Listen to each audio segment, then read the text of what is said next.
I hate this thing. The way this is designed, it just throws the air right under your chin. Anyway, talking bikes. It seems to be my favorite thing to do is talk bikes. Let's talk bikes a minute. I'm always talking about different bikes that I'm looking at and stuff. PC800.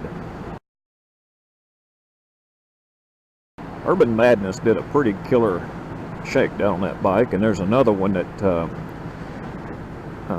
Patrick, he owned one for a while, so you can watch some of his videos. I will put a link to Urban Madness's kind of nonchalant review, if you will, in the description below, and I'll also link Patrick's channel. I will link to one of his PC800 videos directly, save you some search time, but he's got other things on there. And ooh, that was a bit rough on the nuts. And anyway, PC800, that's another one that I've always admired, and when I had my Helix, I'd always envisioned having the Helix and the PC800 because essentially it's unofficially, officially the big brother of the Helix.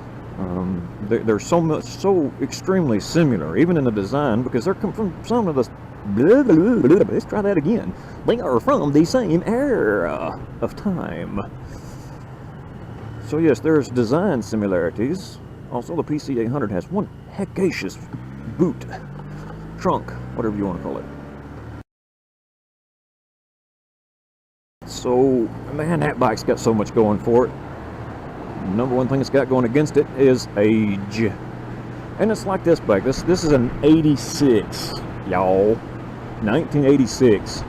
It's got 37,838 miles. Freaking bumps. Man, she is a sweetheart of a bike. Sweetheart of, except for the stiff-ass suspension. But it's a sport bike. They're just gonna ride rough. It's not a sport tourer. It's a sport bike. They actually literally used to race these things. For kicks and giggles, I will post a link to that video in the description below. PC800, man, I have found 3 of them several hours away. They are really, really, really hard to come by. Really hard to come by. There's an 89. And that sucker's got like 73, 4, 5, 6,000 miles, 70-something thousand miles on it. Beautiful bike, pearl white, which ideally, if I had my pick of any of the colors, that's what I would get. That little pearly white one. Beautiful bike. And looks, in spite of the mileage, looks clean. And it's, I think if I'm remembering this right at $2,000. Okay.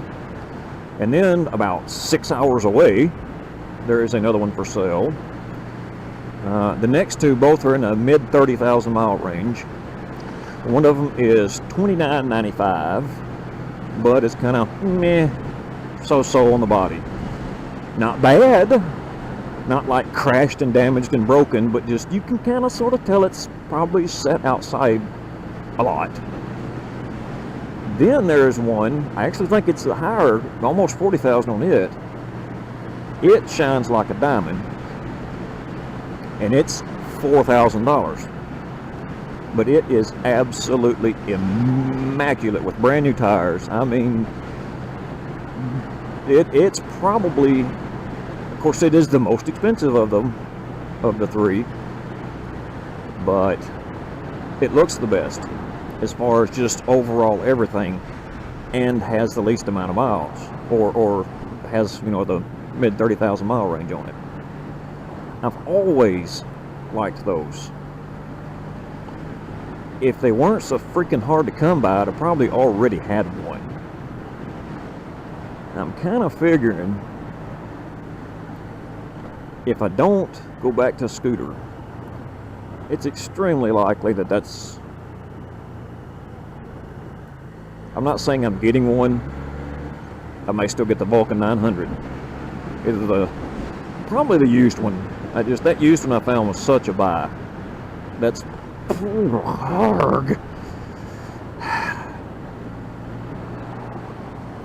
I'm glad I don't need my nuts no more. Let's get them back out of my throat here for a second.